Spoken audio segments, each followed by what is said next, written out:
కూడా గుంటూరులో ఉన్న అంబటి రాంబాబు ఇంటి దగ్గర వందల మంది తెలుగుదేశం పార్టీ కార్యకర్తలు ఉన్నారు. ఏ నిమిషాన ఏం జరుగుతుందో తెలియని ఉద్రిక్తమైన పరిస్థితి అక్కడ కొనసాగుతుంది. పోలీసులు ఎక్కడికక్కడ కూడా భారీ ఎత్తున మోహరించి దాన్ని కంట్రోల్ చేసే ప్రయత్నం చేస్తున్నారు. ప్రస్తుతం గుంటూరు దగ్గర ఉన్న అంబటి రాంబాబు నివాసం దగ్గర బయట మోహరించి ఉన్న టీడీపీ కార్యకర్తలు వందల మంది నినాదాలు చేస్తున్నారు. ఇంటి లోపల అంబటి రాంబాబు ఉన్నారు అనేది ఇప్పటి వరకు ఉన్న సమాచారం. ఒకవేళ లేదు, ఆల్రెడీ ఇందాక అటాక్ జరగగానే ఆయన అక్కడ నుంచి కనుక వేరే చోటకి షిఫ్ట్ చేసి ఉంటే పర్వాలేదు. నిజానికి ఆయన కూడా సేఫ్టీ అవసరం. ఈ టైంలో ఉద్రిక్తంగా ఉన్న కార్యకర్తలు ఒకవేళ మీద పడి దాడి చేసినా కూడా ఆశ్చర్యపోనక్కర్లేదు. ఇక్కడ అవుట్ ఆఫ్ కంట్రోల్ అయిపోతుంది. పోలీసులు ఎంతమంది ఉన్నా కూడా అక్కడ కంట్రోల్ చేయలేని పరిస్థితి కూడా ఏర్పడుతుంది. ఎందుకంటే టీడీపీ కార్యకర్తలందరిలో కూడా అదే రకమైన ఉద్రేకం, అదే రకమైన ఆవేశం ఇక్కడ కనపడుతుంది. తమ నాయకుడిని పట్టుకుని కనీసం ఆయన వయసుని అనుభవాన్ని కూడా పరిగణలోకి తీసుకోకుండా ఒక ముఖ్యమంత్రి స్థాయి వ్యక్తిని ఉద్దేశించి ఇంత దారుణంగా బూతులు తిడతారా అంటూ వాళ్ళందరూ కూడా తీవ్రమైన ఆగ్రహంతో ఊగిపోతూ ఉన్నారు.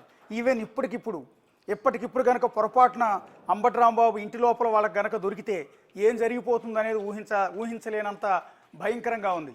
సో పోలీసులు కనుక అప్రమత్తమై ఆయన ఇంటిలోంచి వేరే చోటకి తరలించేస్తే బెటర్. ఎందుకంటే ఆల్రెడీ చాలామంది టీడీపీ కార్యకర్తలు ఆయన ఇంటి లోపలికి చొరబడ్డారు.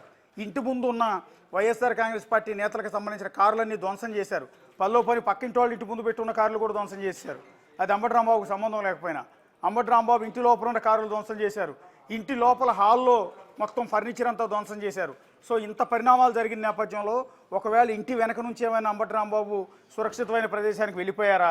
ఎందుకంటే అంబటి రాంబాబు గారి ఇంటి గురించి నాకు కూడా ఐడియా ఉంది. నేను చాలాసార్లు ఆ ఇంటికి వెళ్ళాను. వెనక నుంచి వెళ్ళిపోవడానికి అవకాశం లేదు. G+1 మాత్రమే ఉంటుంది. ఏదైనా మెయిన్ గేట్లోంచి రావాలి, మెయిన్ గేట్లోంచి వెళ్ళాలి.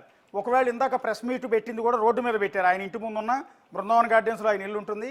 ఆయన ఇంటి ఎదురుగా రోడ్డు మీద ప్రెస్ మీట్ పెట్టి మాట్లాడారు.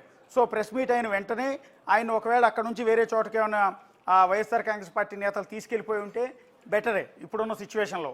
ఎందుకంటే ఏదైనా జరిగే పరిస్థితి మనకు అక్కడ క్లియర్గా కనపడుతుంది. వాళ్ళ ఆవేశాన్ని కంట్రోల్ చేయలేని పరిస్థితి కనపడుతుంది. కానీ మన కొలీగ్ చెప్తున్న సమాచారం ప్రకారం అయితే అంబటి రాంబాబు ఇప్పటికి కూడా ఆయన ఇంట్లోనే ఫస్ట్ ఫ్లోర్లో ఉన్నట్టుగా మనకైతే కొంత సమాచారం తెలుస్తుంది. ఆయన ఈ సమయంలో ఆయన ఇంట్లో ఉండటం అనేది ఏమాత్రం క్షేమం కాదు.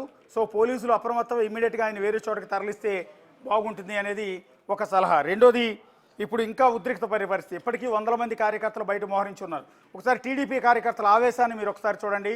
వాళ్ళు అంబటి రాంబాబు ఇంటి ముందు బిగ్ టీవీతో ఏం మాట్లాడారు ఒకసారి చూడండి.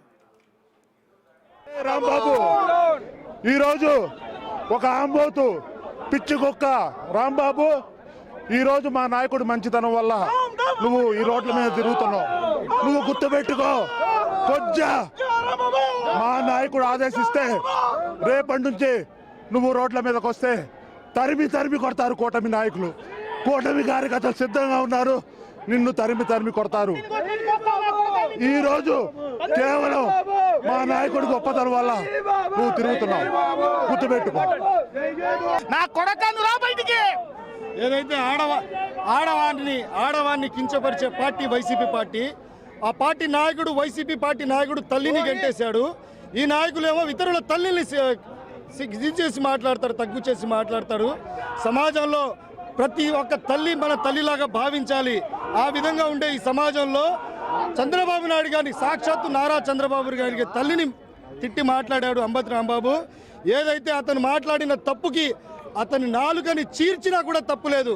కానీ ఈ కూటమి ప్రభుత్వం, మా తెలుగుదేశం పార్టీ ఒక క్రమశిక్షణ కలిగిన పార్టీ కాబట్టి చట్టాన్ని మన చేతిలో తీసుకోకూడదు అని చెప్పి పొద్దున్నే వెళ్ళి ఎస్పీ గారిని కంప్లైంట్ ఇచ్చి మా జిల్లా అధ్యక్షులు వారు అరెస్ట్ చేయాలని చెప్పారు. కాబట్టి మేమంతా సమన్వయంగా పాటిస్తున్నాము. ఏదైనా అంబటి రాంబాబు చేసిన తప్పు క్షమించరాని తప్పు అని చెప్పి భావిస్తూ క్షమించకూడదు, ఎవరు ప్రజలు కూడా భావించకూడదని చెప్పి ఈ సందర్భంగా తెలియజేస్తాం. అంబటి రాంబాబు ఈరోజు రాష్ట్రం ఎంత అభివృద్ధి చేయాలని చెప్పి మన చంద్రబాబు నాయుడు గారు, లోకేష్ బాబు గారు, పవన్ కళ్యాణ్ గారు ముందుకు తీసుకెళ్తుంటే ఈరోజు అధికారం వచ్చి మేము ఏ నాయకుడిని ప్రతిపక్ష నాయకుడిని హింసించకుండా చూస్తుంటే ఈరోజు లడ్డూ కల్తీ నిజమని చెప్పి, నిజం ఎప్పుడైతే బయటపడిద్దామని చెప్పి ఈ అంబటి రాంబాబు మైండ్ డైవర్షన్ చేయడానికి డైవర్షన్ పాలిటిక్స్ చేశాడు. ఈరోజు బహిరంగంగా క్షమాపణ చెప్పకపోతే మా బాబు గారు కాళ్ళు పట్టుకొని పవన్ కళ్యాణ్ గారు లోకేష్ బాబు కాళ్ళు పట్టుకొని క్షమాపణ చేస్తే క్షమిస్తామని చెప్పి ఈ విధంగా ఈ ఆంధ్ర రాష్ట్ర ప్రజలందరూ ఊరికిన పరిస్థితి లేదు. నువ్వు ఇవాళ ఉంటారు, రేపు ఉంటారు పోలీసులు, ఖచ్చితంగా వారం రోజులు మేము ఇక్కడ ఉంటాం. నీకు తగిన